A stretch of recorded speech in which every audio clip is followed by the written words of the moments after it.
স্বাগত সম্পাদকীয়তে আমি ওমর ফারুক।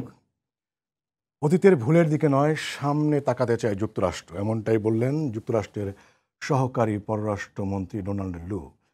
শিক্ষা, বিনিয়োগ সহ বিভিন্ন প্রয়োজনীয় বিষয় ছিল তার বৈঠকের বিষয়, কিন্তু বাংলাদেশের রাজনীতি ব্যস্ত অতীতে হয়ে যাওয়া নির্বাচন নিয়ে। প্রাসঙ্গিক বিষয় নিয়ে আজকের সম্পাদকীয় কূটনীতি এগিয়ে রাজনীতি কোথায়, আর এ নিয়ে আলোচনার জন্য স্টুডিওতে উপস্থিত আছেন এইচ.এম. বদিউজ্জামান এমপি, সাবেক সভাপতি বাংলাদেশ ছাত্রলীগ, এবং আছেন রুহিন হোসেন প্রিন্স, সাধারণ সম্পাদক বাংলাদেশের কমিউনিস্ট পার্টি। দর্শক, আপনারাও এই আলোচনায় অংশ নিতে পারেন, এজন্য আপনাদের ফোন করতে হবে টেলিভিশনে দেখানো নম্বরে। এছাড়া ফেসবুকের মাধ্যমেও আপনাদের মন্তব্য এবং প্রশ্ন রাখতে পারছেন। আলোচনা শুরুর আগে আমরা দেখে নিচ্ছি প্রধান শিরোনামগুলো। রাজনীতিতে ভূ রাজনৈতিক ইস্যু, ভারতের স্বার্থ রক্ষাই সরকারের মূল লক্ষ্য, অভিযোগ বিএনপির। মার্কিন অবস্থান নিয়ে দলটির বক্তব্যের ভিত্তি নেই বলছে আওয়ামী লীগ। রাজধানীর সড়ক দাপিয়ে বেড়াচ্ছে ব্যাটারি চালিত অটোরিকশা, ঢাকার বাইরে হেলমেট ছাড়াই মিলছে মোটরসাইকেলের ফুয়েল। মন্ত্রীর নির্দেশনা জানেই না ট্রাফিক বিভাগ। বিদেশি ঋণের প্রকল্পগুলো দ্রুত শেষ করার নির্দেশ প্রধানমন্ত্রীর। 2024-25 অর্থ বছরের জন্য 2,65,000 কোটি টাকার এডিপি অনুমোদন, সর্বোচ্চ বরাদ্দ পরিবহন ও যোগাযোগে। কোরবানির জন্য প্রস্তুত 1,29,00,000-এর বেশি পশু, ভারত থেকে চোরাই পথে গরু আনা বন্ধের দাবি ব্যবসায়ীদের। আশ্বাস মন্ত্রীর, সড়কে চাঁদাবাজি রুখতে ব্যবস্থার হুঁশিয়ারি। এবং শুধু মাদক নয়, মিয়ানমার থেকে দেশে ঢুকছে ভারী আগ্নেয়াস্ত্র ও গোলা। উখিয়া ও টেকনাফের পাহাড়ে 3 দিনের অভিযানে বিপুল অস্ত্র ও গুলি উদ্ধার, গ্রেফতার 5।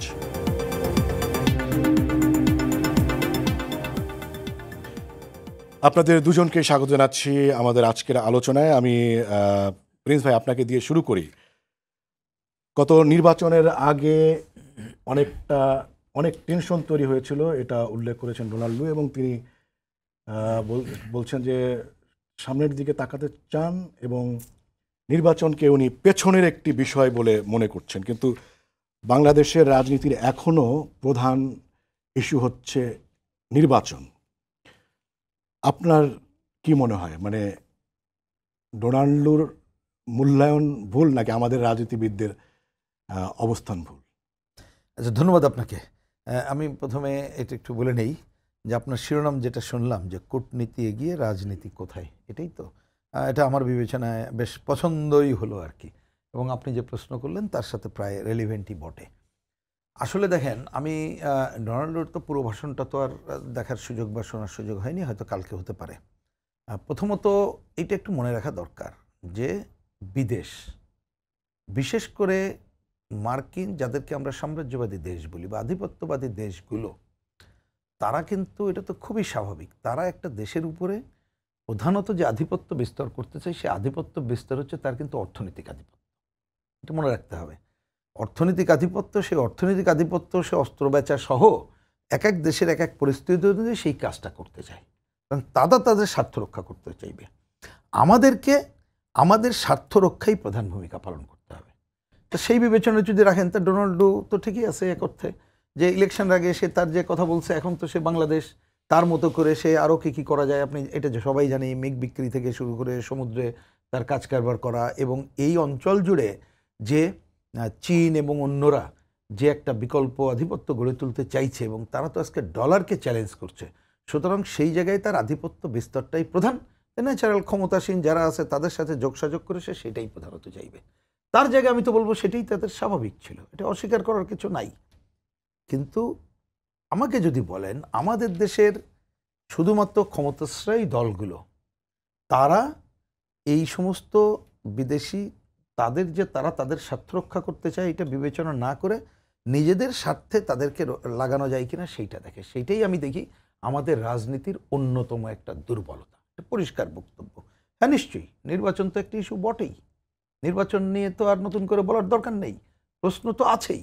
তাহলে সেই প্রশ্নের জায়গা কোনটা আমাকে যদি বলেন, আমাদের পরিষ্কার বক্তব্য যে বাংলাদেশে পুরো নির্বাচন ব্যবস্থা ফেল করে গেছে। আপনি এই আমলে যে নির্বাচন দেখলাম, এর আগেও যে সরকারগুলো ছিল আমরা দেখছি। তাহলে আজকে নির্বাচনের আলোচনাটা একটা কনসলিডেট করতে হবে এই জায়গায় যে পুরো নির্বাচন ব্যবস্থার কীভাবে আমরা একটা সংস্কার করব। নতুন কি একটা ধারা আনলেই আমরা জনগণের ভোটে দাঁড়ানো, ভোট দেওয়ার অধিকার সহ আমাদের প্রকৃতপক্ষে কার্যকর সংসদ হবে, স্থানীয় সরকার কার্যকর হবে। তা সেই আলোচনায় আমরা না যেয়ে আমরা অন্য একটা জায়গায় বক্ট হয়, সেটি একটা প্রবলেম। আরেকটা, এটা বলে এই পলটা আমি বলি, যেমন ধরেন রাজনীতির ইস্যু যদি বলেন, গতকাল আমাদের পার্টির উদ্যোগে আমরা একটা কি বলে গণ আলোচনা সভা করলাম। সেই আলোচনার সভা হচ্ছে যে বাজেট আসছে, বাজেটকে নিয়ে আমরা একেবারেই প্রান্তিক কৃষক থেকে শুরু করে বস্তিবাসী এই ধরনের মানুষকে নিয়ে এসেছিলাম। আপনি আপনার টেলিভিশনে কালকে ছিল, খোঁজ নিলে দেখবেন যে সেই জায়গায় মানুষ এসে কি বলছে। মানুষ বলছে, আমি বলছি যে এইটাই রাজনীতির এজেন্ডা বলার জন্য এই কথা বললাম। এক কথা যদি বলেন, তারা বলছে যে আমাদের আজকে গ্রাম অঞ্চলে কষ্ট করে আমরা যে উৎপাদন করতেছি, কষ্ট হইলো, আমরা তার একটা ন্যায্য মূল্য চাই। আমি একটু ভালো সার চাই, কম দামে কীটনাশকটা ঠিক মতো চাই, আমি বিদ্যুৎ চাই, আমি জিনিস উৎপাদনের উপরে লাভজনক দাম চাই, তার চাহিদা। সে বলছে আমার স্বাস্থ্যটা এমনভাবে করে দেন যাতে করে আমি অসুস্থ হলে আমার জমি বেচে না করতে হয়, আমার ছেলে মেয়ের শিক্ষাসহ এই ব্যবস্থাটা করে দেন। বিদেশে শুনি সব পাঠায়, আমি কেউ পাঠাইতে গেলে আমার জমি বেচে দিতে হয়, তাহলে এমন সিস্টেম করেন যাতে করে আমার ছেলেকে যোগ্য করে গড়ে তুলে দরকার হলে তাকে বিদেশে পাঠানোর ব্যবস্থা করেন, আর আমার একটু মর্যাদা রক্ষা করেন। আমরা জিজ্ঞেস করলাম মর্যাদা রক্ষা মানে কি? তো পরিষ্কার মর্যাদা মানে দুইটা জিনিস, ভোটের সময় যাতে ভোট দিতে পারি, আর আমার এলাকার কাজকর্ম যেন আমাকে একটু জিগাই টিগাই করে, যেটা আমার সংবিধানে আছে। তা আমি বলছি, দেখেন এই যে সাধারণ মানুষের যে চাহিদা, আমাদের কালকে বাজেটে তাদের সংলাপে যেটা ফুটে উঠলো, সেইটাই হচ্ছে রাজনীতির প্রধান এজেন্ডা হওয়া উচিত।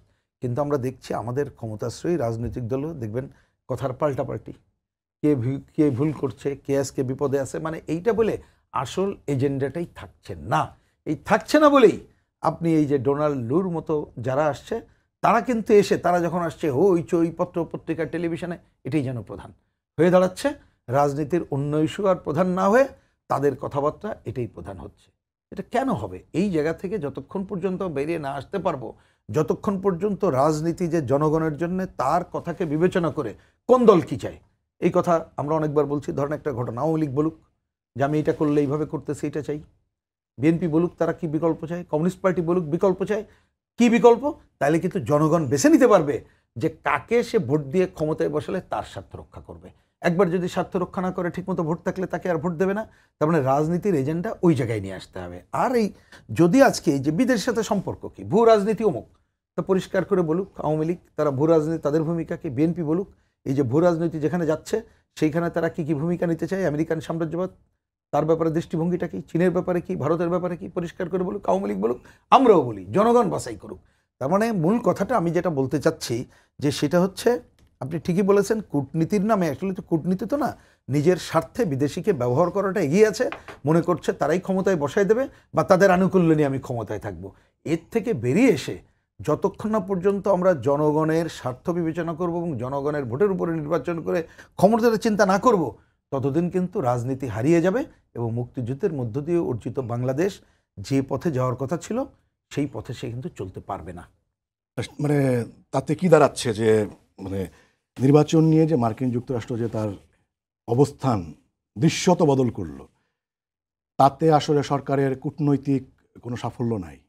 না, আমি ধরেন সরকারের, আপনি যদি কূটনৈতিক সাফল্যকে যদি এইভাবে মানদণ্ড করি যে নির্বাচনের আগে যেভাবে তারা বলেছিল ভোট নিয়ে ঠিক সেভাবে ভোট হয়নি, তারপরে ভোট নিয়ে কোশ্চেন করছে না, তাহলে তো সাফল্য আছে, আপনি যদি ওইভাবে বিবেচনা করেন। অথবা কিন্তু ভোট তাদের মতো হয়েছে তাই করছে না, আমি আসছি এবার সেটা নয়। কিন্তু আমি বলি যে আমেরিকাকে চিন্তা করবেন, ধরেন তারা যে ভোট করলো, 70-এ কি ভোটে জিতছিল না? তখন তারা ভোটে যারা আছে তাদের ক্ষমতা দেওয়ার কথা বলে নাই কেন? তারা কেন আমাদের মুক্তিযুদ্ধের বিরোধিতা করলো? তাহলে ভোট দিয়েই যদি আপনি আমেরিকা বিবেচনা করেন তাহলে একটা ভুল হবে।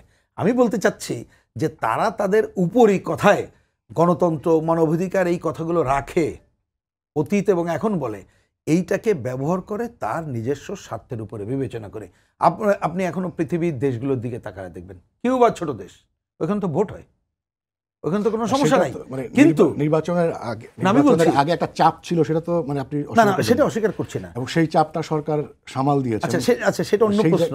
আচ্ছা সে কথা আমি 30 সেকেন্ডের মন্তব্য করি। রাজনৈতিকভাবে সরকার কিংবা সরকারি দল, তাকে আপনি কিভাবে মূল্যায়ন করেন? মানে যুক্তরাষ্ট্র যেই অবস্থানটা নিল, তাতে মানে আওয়ামী লীগের রাজনৈতিক দল হিসেবে এবং সরকারের কিভাবে মূল্যায়ন করেন আপনি? আচ্ছা আমি আসছি ওই 30 সেকেন্ড ওইটা শেষ করি। আমি যেটা বলছিলাম যে ধরেন কিউবা এবং পৃথিবীর অনেকগুলো দেশে যেখানে ভোট হলে তার নিজের মতো সরকার না হলে আমেরিকা তার বিরোধিতা করে, এবং আমেরিকা নিয়ে এটা পরিষ্কার বিবেচনা রাখতে হবে। আর আমার পাশের দেশে আধিপত্য শক্তিও এখন এই ধারে গেছে, মনে রাখতে হবে না। যেটা আপনি বললেন বাংলাদেশে এই যে আমেরিকা কি মূল্যায়ন করবে না করবে এটা কিন্তু নির্ভর করবে যে ক্ষমতাসীন সরকার আমেরিকার স্বার্থ রক্ষাকারী এখন কি ভূমিকা পালন করছে, এটা মনে রাখতে হবে। এখন দৃশ্যত সাহেব এসে যেটা বলে যাচ্ছেন যে আমি পেছন ফিরতে চাই না, তার মানে এখন আমাদের সম্পর্ক উন্নয়নের জন্য ব্যবসা বাণিজ্য বন্দর এবং চীনকে সুবিধা না দিয়ে আমাকে দেওয়া ডর এই কাজগুলো করো। নির্ভর করবে এই কাজগুলো সরকার কতটুকু নিজের স্বার্থ রক্ষা করছে না আমেরিকার স্বার্থ রক্ষা করছে, সেইটার উপরে কিন্তু আগামী দিনে, আজকের কথা শেষ কথা আপনি কিন্তু ধরতে পারবেন না। সুতরাং আজকে আমি একটু আগে যেটা বললাম যে আমেরিকান প্রেশার দৃশ্যত কমে যাওয়ার মধ্য দিয়ে যেটা মনে করছে, যদি সরকার মনে করে তার এটা সাফল্য, এইটাই লং টার্ম থাকবে কিনা সেটা নিশ্চিত করে বলা যায় না। আর যে কোনো সরকারের মনে রাখতে হবে বাইরের কি বললো না বললো তার এগুলো নির্ভর করবে দেশের মানুষ তাকে কীভাবে দেখছে এবং দেশের মানুষের স্বার্থ সে কীভাবে রক্ষা করবে। আর যে ভোটের অধিকার যেটা বঞ্চিত হয়েছে, আগামীতে ভোটের অধিকার কত দ্রুত তাকে ফিরিয়ে দিতে পারবে তার উপরেই নির্ভর করবে। জি আপনাকে ধন্যবাদ এইচ এম বদিউজ্জামান এমপি। মানে আপনার কি মূল্যায়ন, কি মনে হয় যে মার্কিন যুক্তরাষ্ট্র, দেখুন মার্কিন করবে, যুক্তরাষ্ট্র পেছনে কি? সহ আমাদের যে পরাশক্তির যে দেশগুলো রয়েছে তাদের সবারই নিজস্ব এজেন্ডা রয়েছে, তাদের একটা ফরেন পলিসি রয়েছে। তারা এক একটা দেশের সাথে এক এক ধরনের সম্পর্ক তারা রক্ষা করে চলে। তাদের এখানে যেটা প্রিন্স ভাই বলছিলেন যে কারো ব্যবসায়িক সম্পর্ক রয়েছে, তারা বিভিন্ন তাদের সেই অর্থনৈতিক স্বার্থ রক্ষার ক্ষেত্রে গিয়ে তারা হয়তো বিভিন্ন ধরনের মানবাধিকার নিয়ে, গণতন্ত্র নিয়ে বিভিন্ন ধরনের বক্তব্য তারা দিয়ে থাকেন।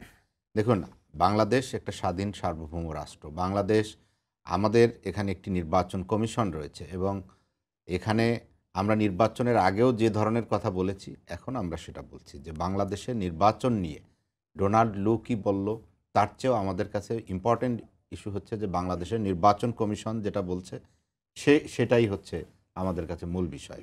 এবং এখানে আমাদের ব্যবসা বাণিজ্য স্বার্থ রক্ষার জন্য এখানে বিদেশিরা সবাই আমাদের সাথে সম্পর্ক উন্নয়নের জন্য কাজ করবে। আমাদেরও দেশের আমাদের ইকোনমি ঠিক রাখার জন্য আমাদের দেশের কিছু তো ক্রাইসিস আছে, যে মূল্যস্ফীতি কমানো এবং আমাদের যে সাধারণ মানুষের যে সব কিছু দ্রব্যমূল্য তাদের ক্রয় ক্ষমতার মধ্যে রাখা, আমাদের যে মৌলিক চাহিদাগুলো রয়েছে সেগুলো মানুষের নিশ্চিত করা, সেই বিষয়গুলো নিয়ে সরকারের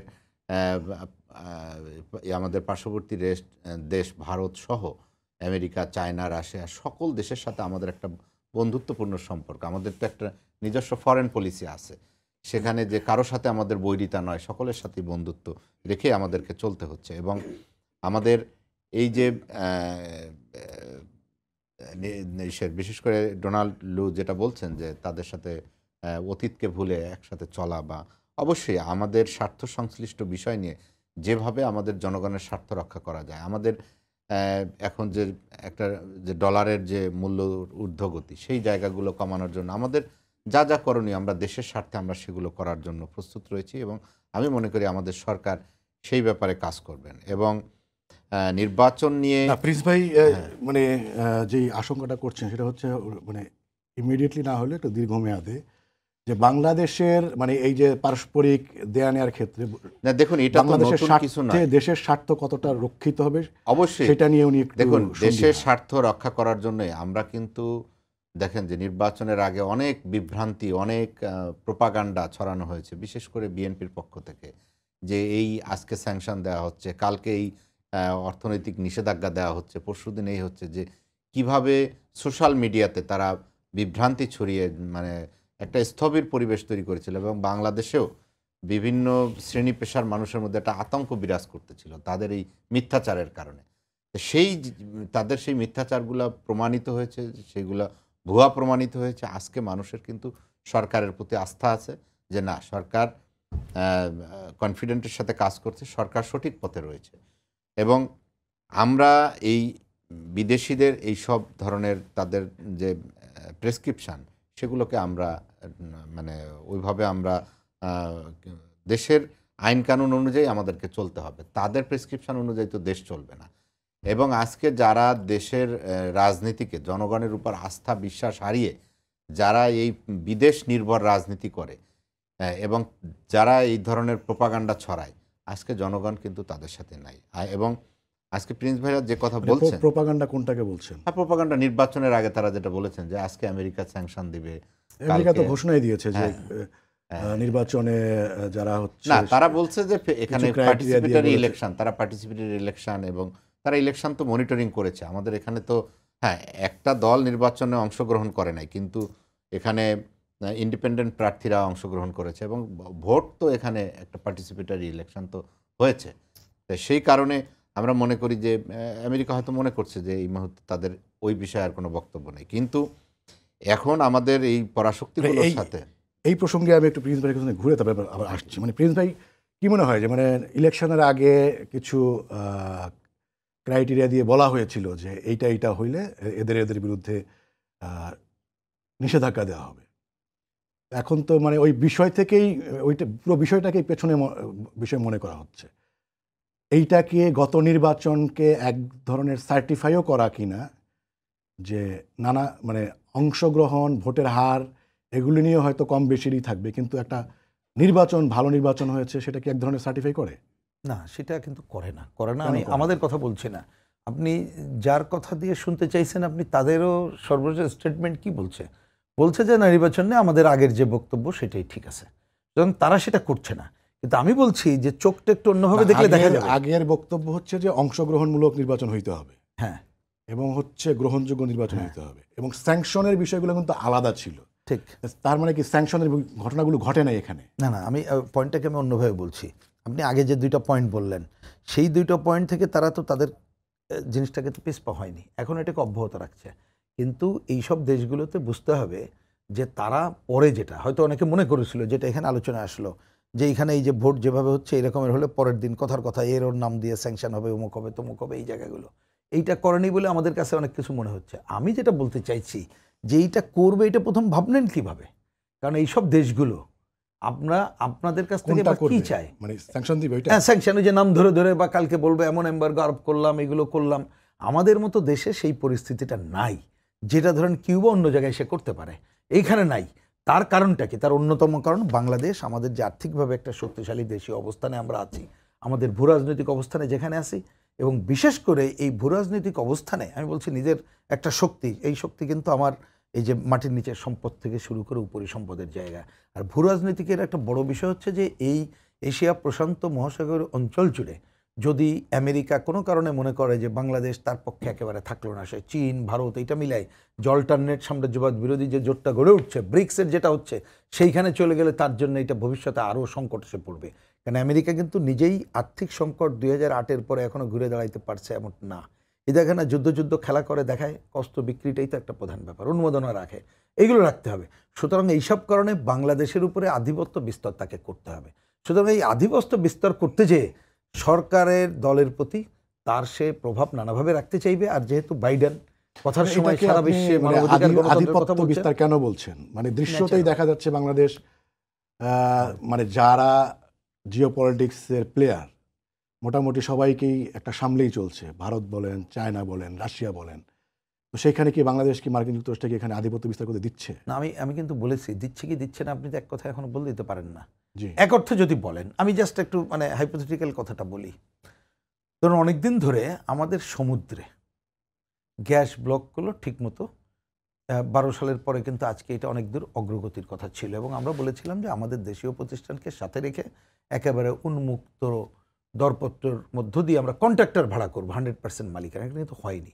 আপনি এইবার দেখেন দৃশ্যত একটা দরপত্রের কথা বলা হয়েছে, কিন্তু আপনি পাল্লাভারী কোথায় দেখবেন? এক্সেল মোবিল, এই যে 1-2টা কোম্পানি, সবই আমেরিকান কোম্পানি, এবং এই ব্যাপারে আন্ডারহ্যান্ডের কথা কে না জানে। আমি কি হবে বলছি না, আমি বলছি যদি সেইখানে তাদের সাথে যদি দরবার করে, আমি যদি শব্দটা রাখছি যে এইখানে স্বার্থরক্ষা হবে কিনা সেটা সময় বলে দেবে। যদি ধরেন এখন আমি যদির কথাটাই বলছি, যদি শব্দটাই বলতে হবে, যেহেতু আমি তো নিশ্চিত করে বলতে পারি না, এই অঞ্চল জুড়ে যেভাবে হ্যাঁ বাংলাদেশ নানাভাবে সামাল দিচ্ছে সেটা নিয়ে আমি কথা বলছি না, বা সেটা এখনকার মূল আলোচনার বিষয় না। এইখানে যেভাবে অন্য দেশগুলো আধিপত্য রক্ষা করছে, আমেরিকা যদি তাতেও কিছুদিনের জন্য বাংলাদেশকে একটু চুপ রাখতে পারে যে অন্য দেশের উপরে, তা সেইটাও তো তার লাভ। এটা মনে রাখতে হবে, সে কিন্তু ওইটাই প্রধান চাইবে। আমি বলছি যে সেইটা যদি সে দেখে যে তার স্বার্থক্ষুণ্ণ হচ্ছে, তাহলে তার যে অস্ত্র, ওই যে যদি সেই অস্ত্রের কোড আন কোড, আপনি স্যাংশন বলেন, কোড আন কোড ভোটের কথা বলেন, সেইগুলো কিন্তু সে যে কোনো সময় বলতে পারে। আপনি যেহেতু কোশ্চেন করেছেন এটা কি সে শেষ করে দিল, আমি বলি শেষ করা না। এটা মনে রাখতে হবে এই দেশগুলো এইরকমই, যার জন্য আমি মুক্তিযুদ্ধের উদাহরণটা দিলাম, অন্য দেশের কথা দিলাম। সে কিন্তু ভোট, মানবাধিকার সবই বিবেচনা করবে তার নিজের স্বার্থের ফ্রেমওয়ার্কের মধ্যে। কিন্তু আমি বলছি রাজনীতি ওইটার মধ্যে বক থাকার কোনো দরকার নাই, ওইটাকে একটা সরকার তার মতো করে এটা ডিল করবে। কিন্তু দরকার হচ্ছে আমাদের দেশের স্বার্থ বিবেচনা করেই আমাদের কাজটা করতে হবে। মানে রাজনীতির এখন আসলে কি করা উচিত, মানে সেই 2008-এর নির্বাচনের পরে 14 নির্বাচন, 18 নির্বাচন, এখন হচ্ছে সব শেষ নির্বাচন, এবং সেখানে একই ইস্যু নিয়ে প্রতিটা নির্বাচন সেখানেই থাকবে, নাকি রাজনীতিও নতুনভাবে অন্য কিছু ভাববে, সেটা নিয়ে আমি আপনাকে জানতে চাই। এরপরে যখন ফিরবো আমি সেইখানে, মির্জা ফখরুল ইসলাম আলমগীর বলছেন যে নিজেদের বিত্ত আর প্রভুদের স্বার্থ রক্ষাই সরকারের মূল উদ্দেশ্য। মানে সেই জায়গাতে বিএনপির মহাসচিবের যে বক্তব্য, দেখুন তারা গতকালকেও তারা অনেক কথা বলেছেন। আমি তো বলছি যে তারা নির্বাচনে আন্দোলনে পরাজয় হয়ে, নির্বাচনে পরাজিত হয়ে তারা তো এখন আবল তাবল বলছে, এবং তারা যে কথাবার্তা বলছে এগুলো একদমই মানে অযৌক্তিক কথাবার্তা বলছে। এবং তাদের তো আসলে একটা বিরোধী রাজনৈতিক দল, তাদের তো জনগণের স্বার্থ নিয়ে কথা বলতে হবে। তারা দেখেছি গত 15 বছর যে তাদের দুর্নীতির যে মামলা মোকদ্দমা, তাদের যে সেগুলো নিয়েই তাদের আন্দোলন। তাদের তো কোনোদিন জনগণের যে কোনো ইস্যু নিয়ে তাদের কোনো রাজপথে কোনো ইয়ে নাই, তাদের দলের সাংগঠনিক ভিত্তি নাই, যার কারণে তারা কিন্তু সাংগঠনিকভাবেও তারা কিন্তু মজবুত হতে পারছে না। এবং তারা গত নির্বাচনটা কিভাবে তারা নির্বাচনটা জিতবে, গত নির্বাচনটা তারা পুরোপুরি ছিল যে তারা এই যে কয়েকজন তাদের ইউটিউবারের উপরে নির্ভরশীল ছিল, যে এই কালকে স্যাংশন হবে, এই পরশুদিন শেখ হাসিনাকে ক্ষমতাচ্যুত করা হবে, এই যে তারা স্বপ্ন দেখে বিভোর ছিল। এবং তাদের তো কোনো রাজনৈতিক কর্মসূচি নাই, তাদের হাতে কোনো ইস্যু নাই। এবং তারা আজকে এই বিদেশ নির্ভর এবং এই যে মিথ্যা ইউটিউবারদের প্রোপাগান্ডা নিয়েই তারা আজকে বসে আছে, যার কারণে তাদের এই বক্তব্যের কোনো ভিত্তি এই মুহূর্তে নাই। কারণ সরকার ইতিমধ্যেই যে নির্বাচনটি করেছে, নির্বাচনের পরে সরকার এখন সারা পৃথিবীতেই মূল্যস্ফীতি রয়েছে, সারা পৃথিবীতেই আজকে মানুষের কিন্তু একটা সংকট রয়েছে। আজকে সরকার কিন্তু সেই সংকট মোকাবেলার জন্য প্রস্তুত রয়েছে। আমাদের এখানে এখন এই যে এই কয়েকদিন ধরেই পত্রপত্রিকায় দেখানো হচ্ছে যে আমাদের যে সামনে বাজেট, সেই বাজেটটা কিভাবে হবে, এবং এখানে আমাদের উন্নয়ন কর্মসূচি। আমরা যদি একটু বিষয়ে থাকি, মানে আপনার কি মনে হয় যে মানে রাজনীতির আসলে সামনে তাকানোর জায়গাটা কোথায়? মানে আপনাদের রাজনীতিতে সরকারি দল তো রাষ্ট্র পরিচালনা করছে, বিরোধী রাজনৈতিক দল সমূহ যারা রয়েছে তারা জনগণের যদি কোথাও স্বার্থ বিঘ্নিত হয় সেই ইস্যু নিয়ে তারা কথা বলবে, এবং সেই কথা বলার পরিবেশ বাংলাদেশে তো রয়েছে। বাংলাদেশে এই সকল মিডিয়া বলেন, ইলেকট্রনিক্স মিডিয়া বলেন বা আমাদের প্রিন্ট মিডিয়া বলেন, তারা রীতিমতো প্রেস ক্লাবে বিভিন্ন জায়গায় সভা সমিতিতে তারা বিভিন্ন সময় তো ওপিনিয়ন দিচ্ছে তারা। না, আপনার কি মনে হয় না যে মানে বাংলাদেশের রাজনীতি একটা জায়গায় আসলে আটকে আছে, স্টাক হয়ে আছে? শুধু একটা জায়গায় কেন আটকে থাকবে বাংলাদেশের রাজনীতি? এখানে বিএনপি তো তারা আটকে আছে তাদের জায়গায়, যে তারা তাদের নেতাদের মামলা, তারা তাদের নেতা মুসলেকা দিয়ে বিদেশে গেছে, তারা সেই সব ইস্যু নিয়ে বারবার কথা বলছে। তারা তো জনগণের ইস্যু নিয়ে কথা বলছে না। এবং তারা বারবার বলছে যে এই সরকারকে, যে এটা অবৈধ সরকার। গতকালকে একজনের সাথে বিএনপির টক শোতে কথা বলছিলাম, সে বলছিল অবৈধ সরকার। কীভাবে অবৈধ সরকার? এই সরকার তো আপনাদের কাছে গ্রহণযোগ্য না হলেও সরকার তো একটা ভোটের মাধ্যমে ক্ষমতায় এসেছে। সরকার তো কাউকে বন্দুকের নল দেখিয়ে ক্ষমতায় আসে নাই। সরকার তো রাতের আধারে ক্ষমতা দখল করে আসে নাই। তা আপনারা কিভাবে এই ধরনের কথা বলেন?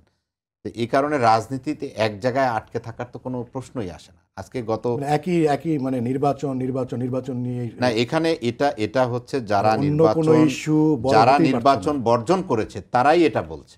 কিন্তু যারা নির্বাচনে অংশগ্রহণ করেছে তারা তো অন্য ইস্যুতে কথা বলছে। এবং বাংলাদেশ গত 15 বছর কি এক জায়গায় বসে আছে? বাংলাদেশের আজ থেকে 15 বছর আগে এদেশের মানুষের মাথা পিছু আয় ছিল ধরেন $540, আজকে সেটা প্রায় $3000 চলে আসছে। তো বাংলাদেশ কি এক জায়গায় বসে আছে? কিন্তু এই বিরোধী রাজনৈতিক দলগুলো তো অর্থনৈতিক অগ্রগতি, রাজনীতি তো সমানভাবে এগিয়েছে আপনি মনে করেন? অবশ্যই সমস্ত জায়গায় আমাদের শিক্ষা, স্বাস্থ্য, আমাদের রাজনীতি প্রসঙ্গে জানা যাচ্ছে রাজনীতি সমান হারে এগিয়েছে। রাজনীতি দেখুন, রাজনীতিতে সব জায়গায় তো সারা পৃথিবীতেই আপনার দেখেন যে সেখানে যে সকল গণতান্ত্রিক আমাদের রাষ্ট্রগুলো রয়েছে সেখানে নির্বাচন কমিশনের অধীনেই নির্বাচন হয়। তা বাংলাদেশ কি সারা জীবন ওই এক জায়গায় তত্ত্বাবধায়ক সরকার নিয়ে বসে থাকবে? বাংলাদেশের আমাদের ইলেকশন কমিশন প্রাতিষ্ঠানিক রূপ পেয়েছে এবং ইলেকশন কমিশন আজকেও এই জায়গায় জানতে জি আজকে দেখুন আজকে ইলেকশন কমিশন যে তার হাঁটি হাঁটি পা পা করে সে যে আজকে একটা শক্ত অবস্থানে পৌঁছেছে,